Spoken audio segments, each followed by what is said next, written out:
It's that in Judaism, we understand that there are so many teachings and there's so much wisdom and there is so much knowledge and so many great ideas, some of the greatest ideas. And that's wonderful. And a lot of the things that we've been studying. But really, the main thing is getting the job done. The main thing are the mitzvahs that will actually practically, physically do in the real life in this world. Because if it was all about the great ideas that we might know and we might study, well, then the angels can do it too. They might do it actually better than us. The reason why we're human and we live in a challenged human world where not everything is perfect is because our job is to change the world. Our job is to improve. Our job is to make things better.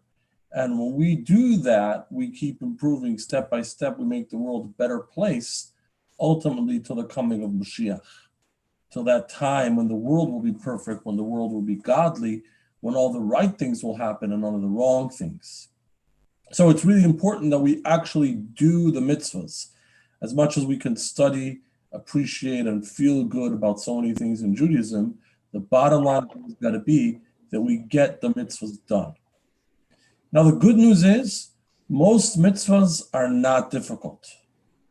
They're not difficult and they don't require a lot of knowledge. So what we're going to try to do with DIY mitzvahs, do-it-yourself mitzvahs, is week by week, Monday by Monday, take a mitzvah, learn a little bit about the background and the meaning of it, but ultimately focus on how do we do this mitzvah right. And for most mitzvahs, just in a short class like that, we'll know what to do. And we can each go home, or since we're already home, we can each stay home and try to do our best in actually doing that mitzvah whenever possible. So we're going to get right into it with a mitzvah that the Talmud says is equivalent to all the other mitzvahs put together. In the Jerusalem Talmud, which is an earlier idea of the Talmud published about 2 centuries earlier than the regular Talmud in Israel, in the Jerusalem Talmud, this mitzvah is just known as mitzvah with no additional name. You might say for Shabbat, the mitzvah of Shabbat, for kosher, the mitzvah of kosher. But when it comes to charity, which would be tonight's topic, we just call it mitzvah. And that's the mitzvah that the Talmud says is equivalent to all the rest.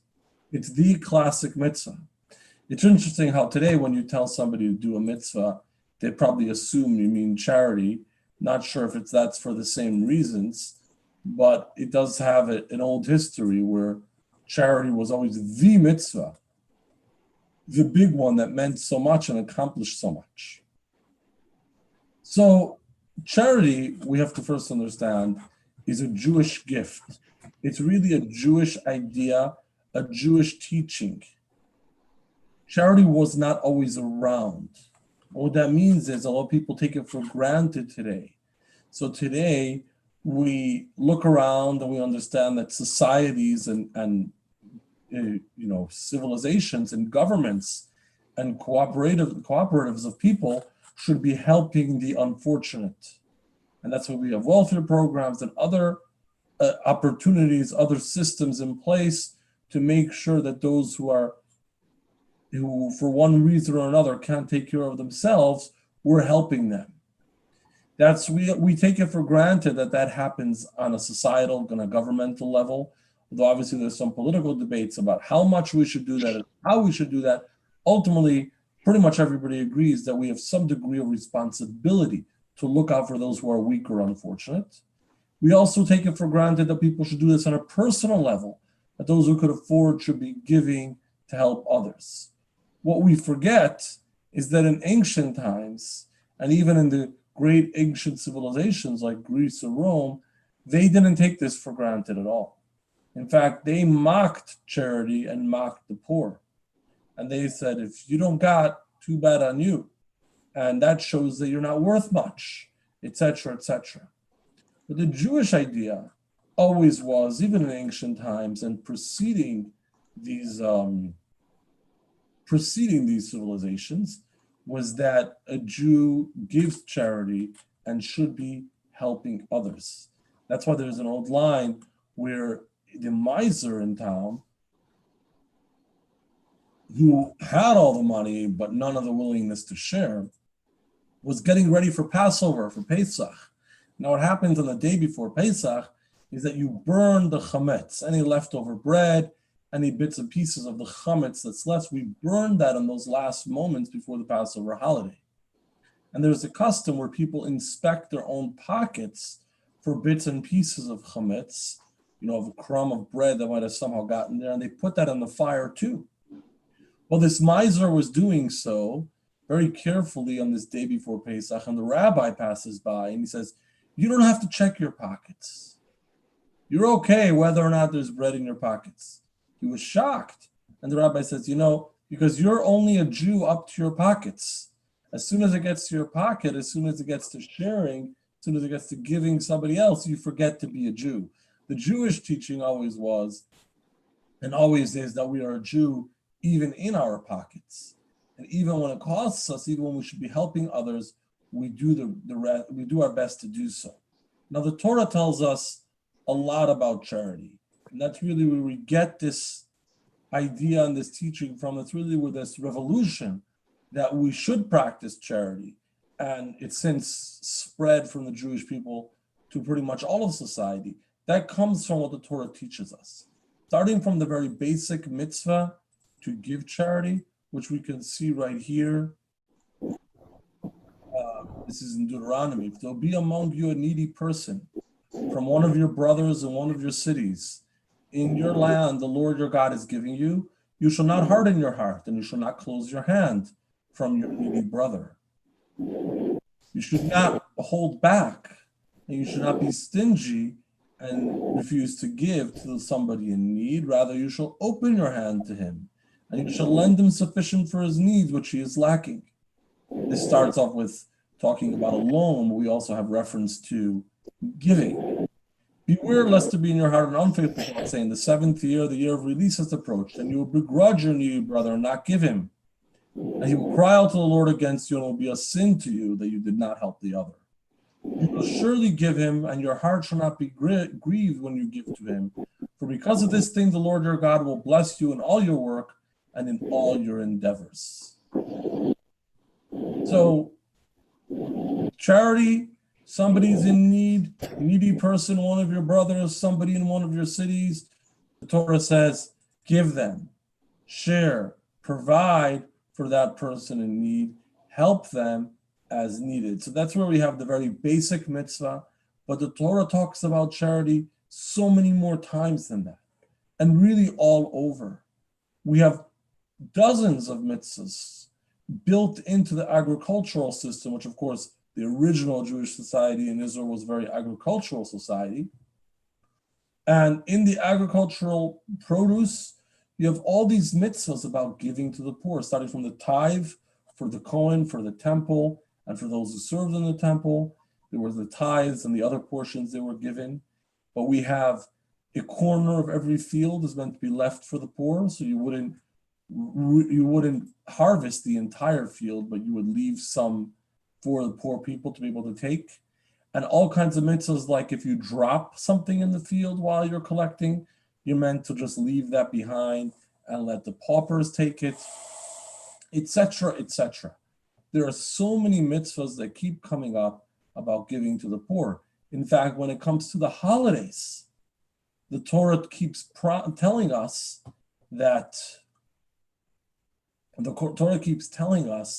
that you shouldn't forget the poor as you celebrate the holiday, as you spend that time with your family, and you have these special sacrifices and you're feasting together in Jerusalem, or however you're celebrating the holiday. You shall not forget those who need your support, the poor, the Levite, the widow, the orphan.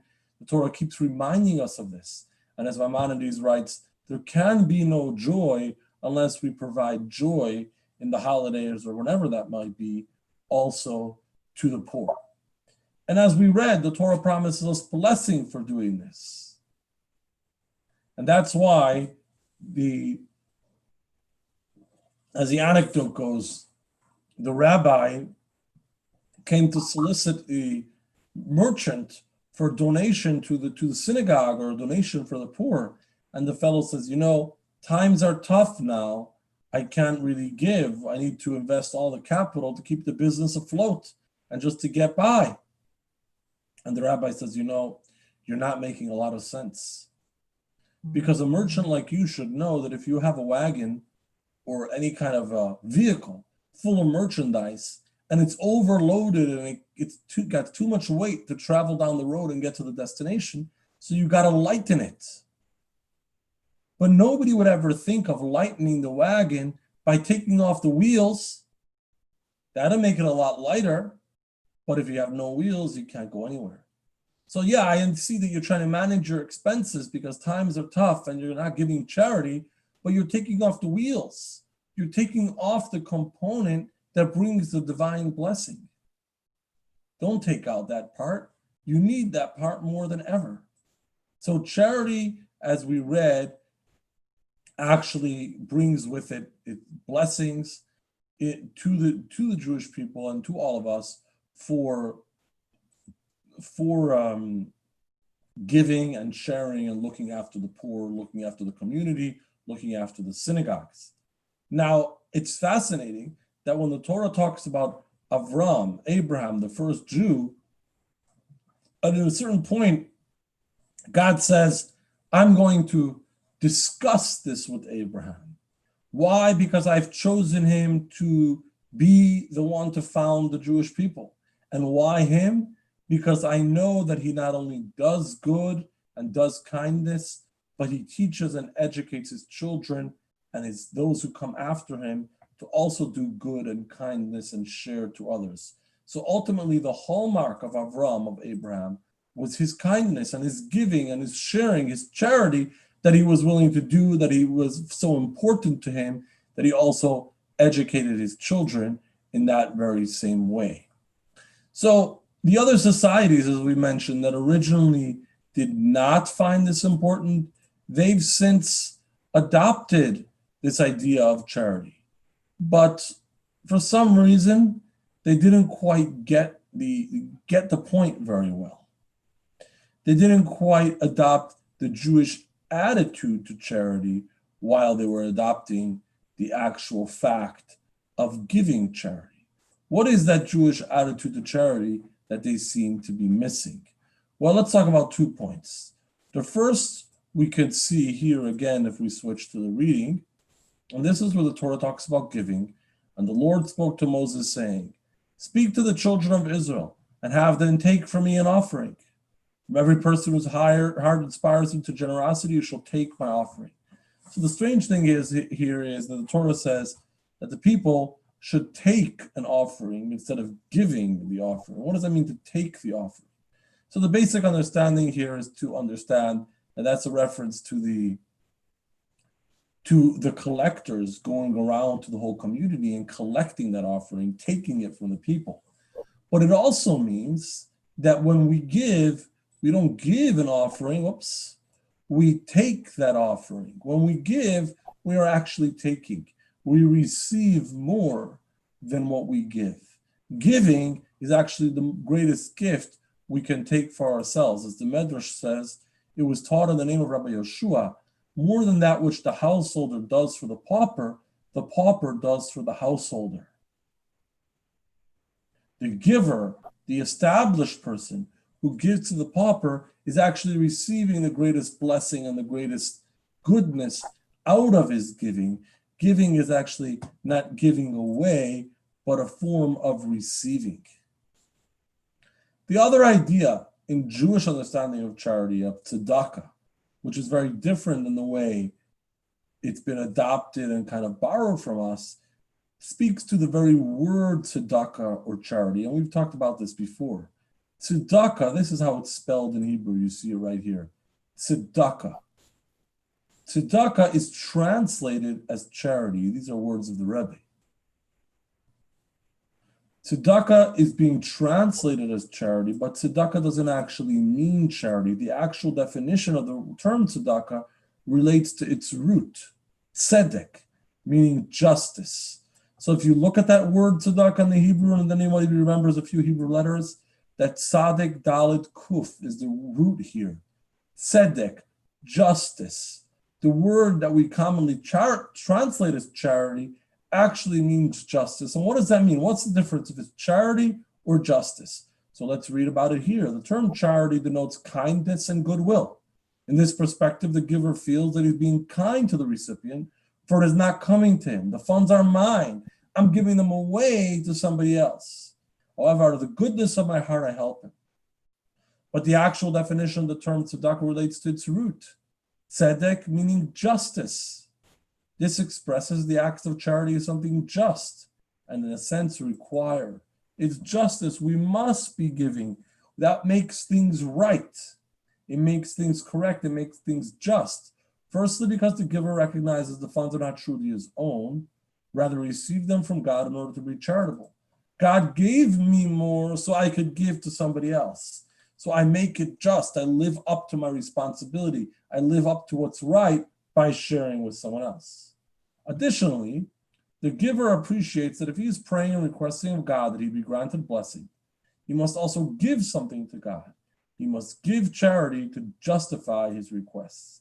So charity actually doesn't mean charity, but justice, doing the right thing, giving as our responsibility from the God who gave to us, and giving which makes it just and correct and fair for us to be asking God to continue giving us blessing. All right, but we promised the DIY, the do-it-yourself. How do we actually do charity? What are the mitzvah? What are the rules of this mitzvah? Well, first of all, for charity, the first thing we have to know is just to do it. Give the charity. Don't make a big deal about the rules and regulations of the mitzvah. Get it done. In fact, there's a discussion why there's no blessing for charity.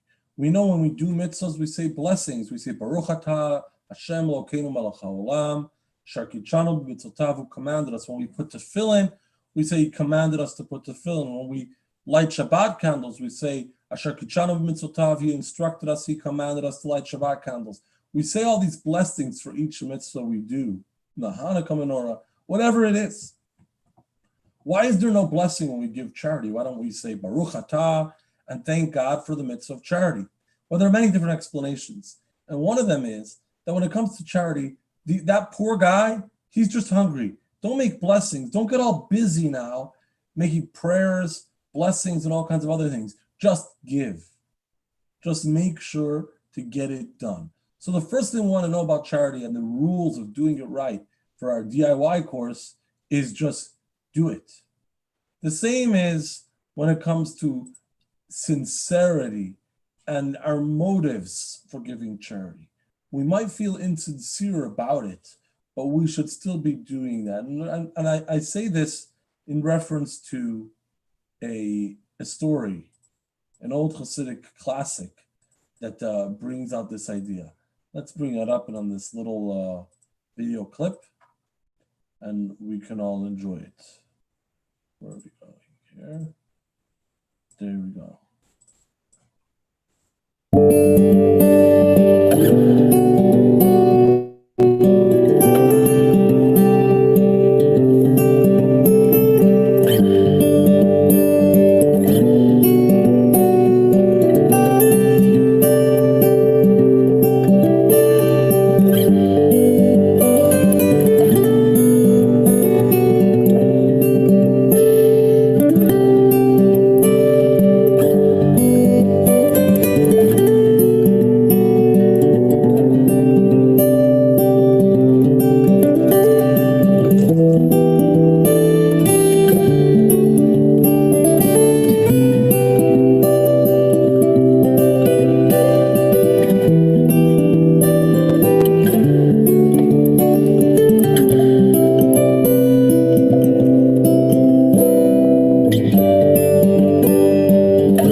that's the first thing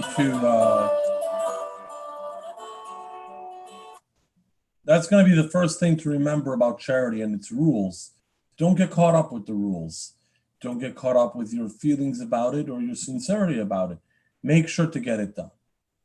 But nevertheless, there are some halachos, there are some rules in Jewish law for doing charity right, and they are enhancements to charity itself.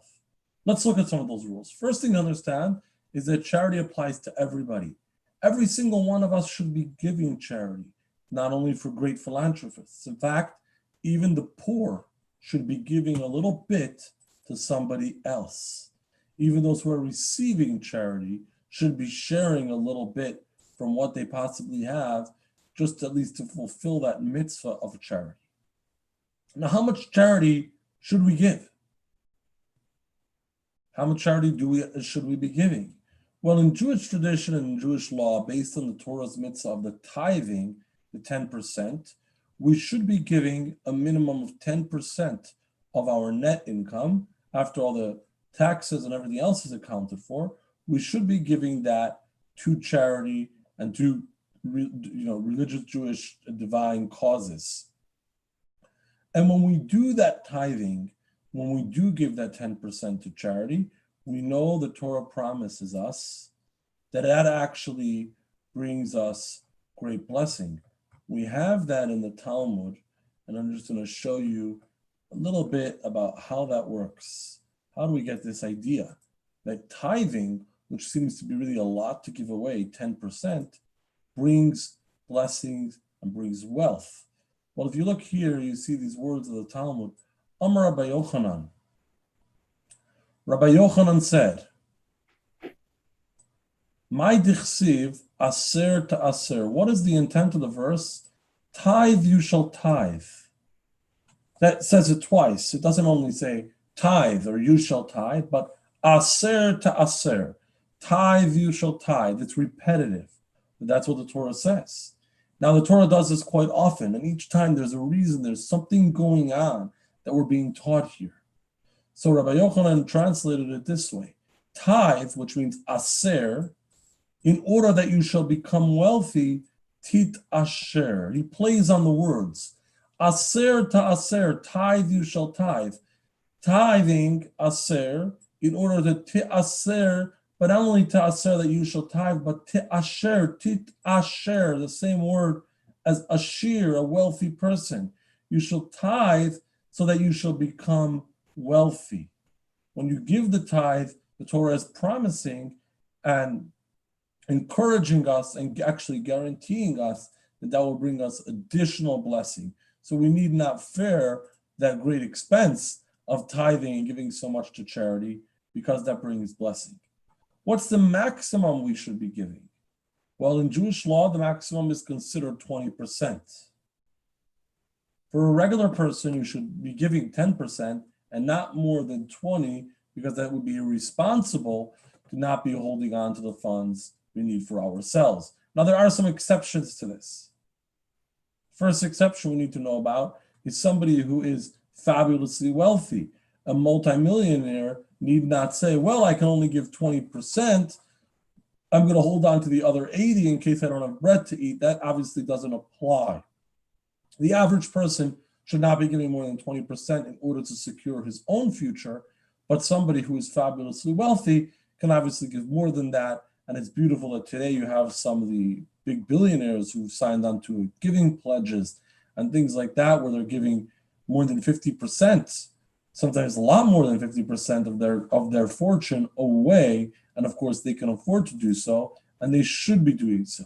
But for regular people, it should be capped at 20%. Another exception where you can give more than that amount is for atonement.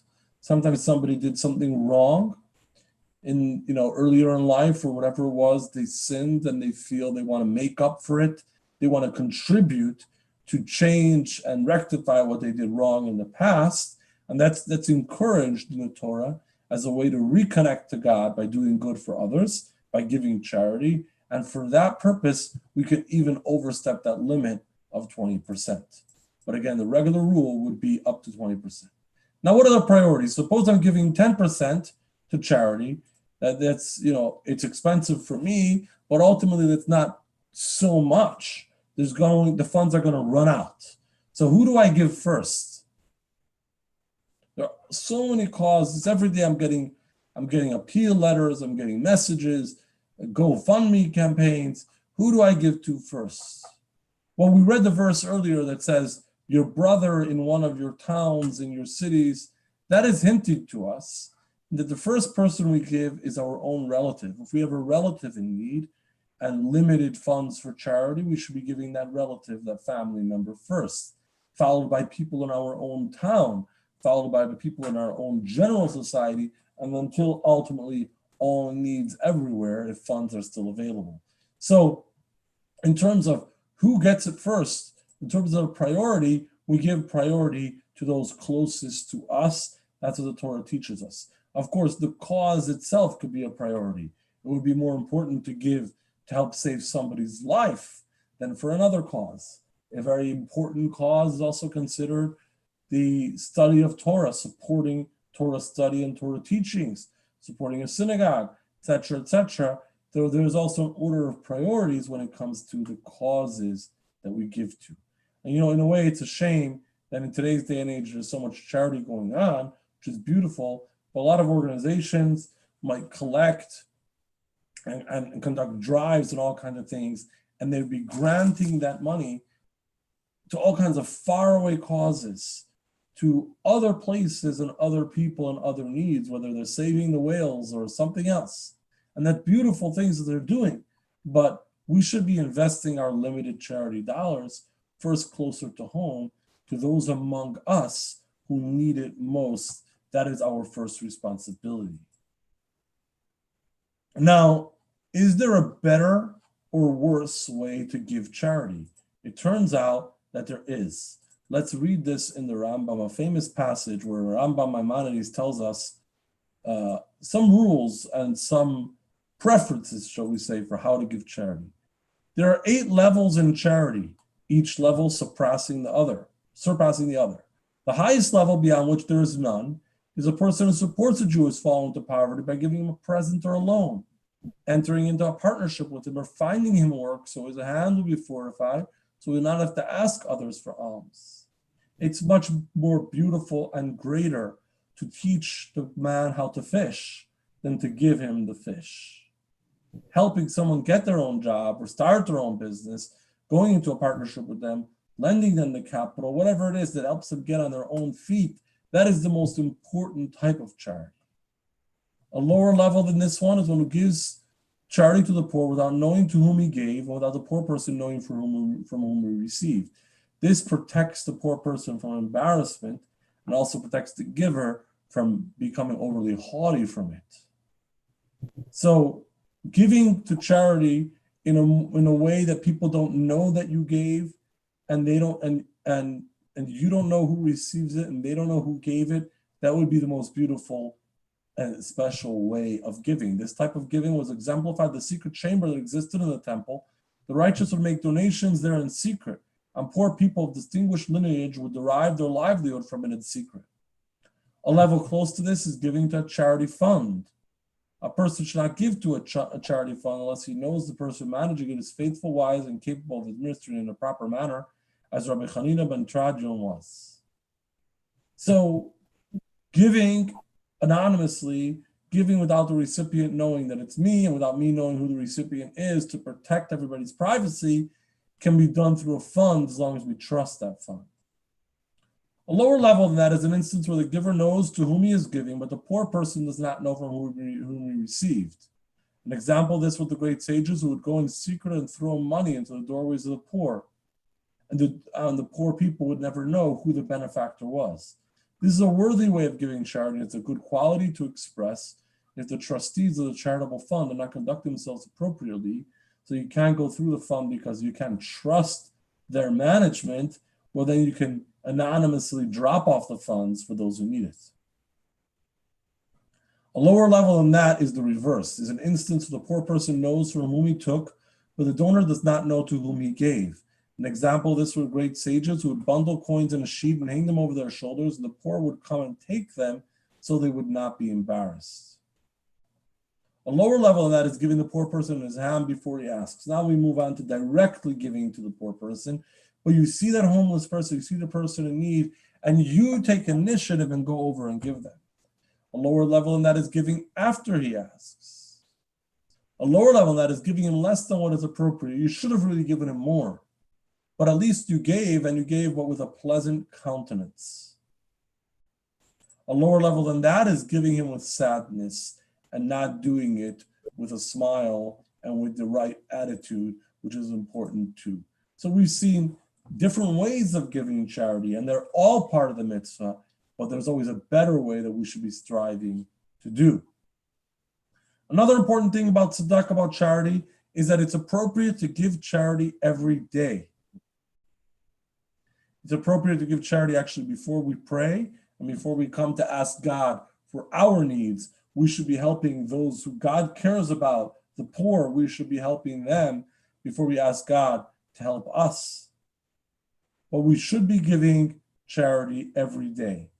One of the important ways of doing this is the charity box, a pushka. I'm supposed to have one here, and I guess it's in the shelf back there. I'm not going to get up to get it. But a charity box, a pushka, allows you to put a couple coins in at any opportunity every day and even throughout the day. You might not be giving a lot of charity at each time, but even if it's just a coin, you keep doing that mitzvah, making that mitzvah a part of your life. The Rebbe, the Lubavitch Rebbe, stressed this very, very much. We should have a charity box at home. We should have a charity box in the office. The Rebbe made it a big deal, saying that this is a blessing in a business to have a charity box there, a blessing in the home to have a charity box. Because what that means is even if we're just putting in coins, even if we're not giving a tremendous amount, it's a constant reminder of giving to others, which is ultimately a reminder of God, who's the one giving to us. And of course, as we read, many people choose to entrust a rabbi or an organization with distributing their charity for them, and actually do that for some. We're happy to do that for anybody else who would like to give charity in that manner. To conclude, we should be stopping to appreciate the kind of big deal the Lubavitcher Rebbe made about charity. Famously, and we talked about this last week, the Rebbe had the dollar line, where people who would come to see the Rebbe for blessing every Sunday and just get a moment with the Rebbe, thousands of people in the line. The Rebbe would bless them and quickly move on to the next person. He gave each person $1 to give to charity, saying that when two people meet, they should be getting together to help somebody else.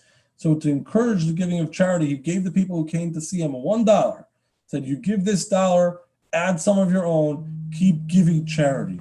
He also encouraged the giving of charity in every situation, in every circumstance, whether people had health issues, the Rebbe would say, give charity before the procedure. People who had celebrations, dedications of a new home, a wedding, something in the family, give charity during the occasion, give charity on that day.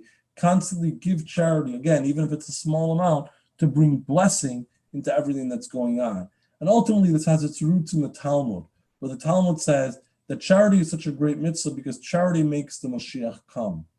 And that's because every mitzvah that we do makes the Mashiach come, as we talked earlier, because we bring goodness into our world. We elevate a little bit of our world that we invested in the mitzvah. So if I lay tefillin on my arm, the energy that I invest in that mitzvah, in the physical act, and in the materials that that act requires, become now godly. I make the world a little bit more godly. But when we give charity, we're giving our money away.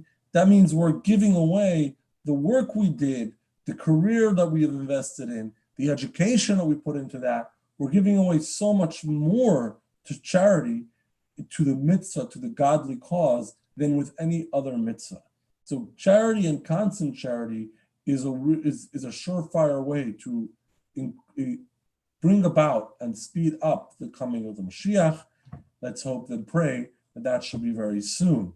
As mentioned, we'll be continuing each Monday with one mitzvah per week. Our next mitzvah for next Monday will be tefillin. We'll be talking about do-it-yourself, DIY tefillin. How should we do tefillin? What's so important about it? And a little bit of practice for getting it done right. Hope to see you all then, and of course before then on Thursday for our Talmudic Wisdom for Life.